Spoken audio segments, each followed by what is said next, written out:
এই পরিবারের ৮ সদস্যই দেখতে পান না পৃথিবীর আলো। অনুভবের স্পর্শে চিনেছেন এই পৃথিবীকে। আমরা একই পরিবারে ৮ থেকে ৯ জন দৃষ্টি প্রতিবন্ধী মেয়ে হওয়ায় ছেড়ে চলে গেছেন প্রথম স্ত্রী। পরবর্তীতে বিয়ে করেও দৃষ্টি সম্পন্ন কোনো সন্তান পাননি জাকির হোসেন। তো জোনাকি যখন প্রতিবন্ধী হয়, জোনাকির মা জোনাকির রাইখা তারপরে প্রতিবন্ধী হওয়ার কারণে চলে যায়। ছেলে যখন প্রতিবন্ধী হয়েছে তখন আমি সারা রাত কান্না করছি।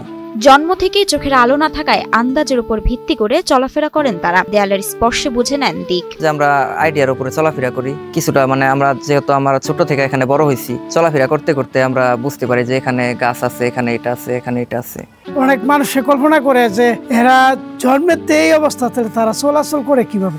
আসল ঘটনা হলো যে আমরা যে চলাচল করি এটা হলো আমাদের আইডিয়াতে বা আমাদের আইডিয়ার দ্বারাই আমরা চলাচল করি। গাজীপুরের শ্রীপুরের উজিলা পশ্চিম পাড়ায় জন্ম থেকে দৃষ্টি নেই মৃত হোসেন আলীর ছেলে জাকির হোসেন সহ পরিবারের ৮ সদস্যের। পৃথিবীর রং, আলো কিংবা সৌন্দর্য কোনো কিছুই চোখে দেখেননি তারা। প্রথমে আমরা 4 ভাই বোন হয়েছি দৃষ্টি প্রতিবন্ধী, এরপর 2 বোনের বিয়ে হয়েছে। মোটামুটি তাদের ঘরতেও এক বোনের এক ছেলে এক মেয়ে দৃষ্টি প্রতিবন্ধী। তো আরেক বোনেরও হয়েছিল, কিন্তু অপারেশনের পরে ঠিক করা গেছে আর কি সন্তানের। আমার একটা ছেলে হয়েছে, একটা মেয়ে হয়েছে। তো প্রথম একটা মেয়ে হয়েছে, সেও দৃষ্টি প্রতিবন্ধী, জোনাকি। জাকিরের পুরো পরিবারই যেন এক আলো বঞ্চিত জনপদ। জাকিরের বড় ভাই আমির হোসেন, বড় বোন হাসিনা, ছোট বোন নাসরিন, হাসিনার এক ছেলে ও এক মেয়ে এবং জাকিরের এক ছেলে ও এক মেয়ে, সব মিলিয়ে ৮ জন দৃষ্টি প্রতিবন্ধী। এটা তো আপনারা বুঝেন যে আমার কতটুকু খারাপ লাগে। সময় সময় কান দিই আল্লাহর কাছে, আল্লাহ আমি কি পাপ করছিলাম, তুমি আমার এরকম দিছো। জাকির হোসেন ভেবেছিলেন তার ঔরসজাত সন্তানরা বড় হয়ে একদিন আলো দেখবে, কিন্তু ভাগ্যের নির্মম পরিহাস। প্রথম কন্যা সন্তান জোনাকি জন্ম নেয় দৃষ্টি প্রতিবন্ধী হয়ে। 2 বছর বয়সে মেয়েকে ও জাকিরকে ফেলে অন্যত্র চলে যায় জোনাকির মা। মায়ের ফেলে যাওয়া সেই মেয়ে এখন পড়েন মাদ্রাসায়, মুখস্থ করছেন কোরআন।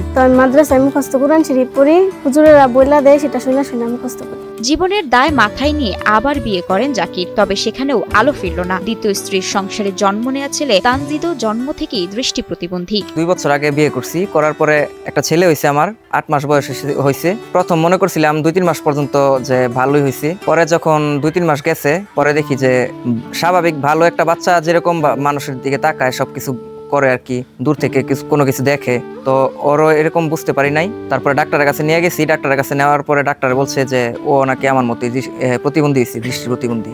হিরন আরও মিনারেল ওয়াটার মাত্র 50 পয়সায় প্রতি লিটার। এই পরিবারে নেই আয় রোজগারক্ষম কোনো ব্যক্তি, ফলে অর্থাভাবে কাটে তাদের দিন। এমনকি বিদ্যুৎ বিল দিতে না পারায় এখন 4 দিন ধরে অন্ধকারে ডুবে আছে তাদের জীবন। খুবই কষ্টে মানবিত জীবনযাপন করতেছি। কিছুদিন আগে 2-3 মাসের কারেন্ট বিল বাকি ছিল, এখন বর্তমানে কারেন্টও আমাদের বাড়িতে নাই, লাইন কাটা।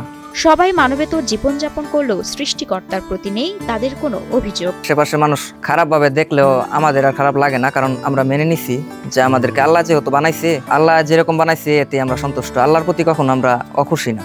এই পরিবার শুধু দৃষ্টিহীন নয়, তারা আলোহীন জীবনের যাত্রী। তাই 2 বেলা 2 মুঠো খেয়ে পড়ে বেঁচে থাকার জন্য সরকারের কাছে সহযোগিতা চান এলাকাবাসী ও পরিবারটি। যদি সরকার বা বিত্তবানরা আমাদের পাশে এগিয়ে আসে, আমাদেরকে মাসে মাসে আমাদের চলার জন্য কোনো কিছুর সহযোগিতা করে, তাহলে অন্ততপক্ষে আমরা 2 বেলা বাঁচতে পারবো খেয়ে পড়ে আর কি। তারা দৃষ্টি প্রতিবন্ধী হওয়ার কারণে তারা কিছু করতে পারতেছে না। এই দিক দিয়ে আমরা যদি সরকারিভাবে সরকার যদি তাদেরকে সহযোগিতা করে, তাহলে তাদের চলাফেরাটা সহজ হবে।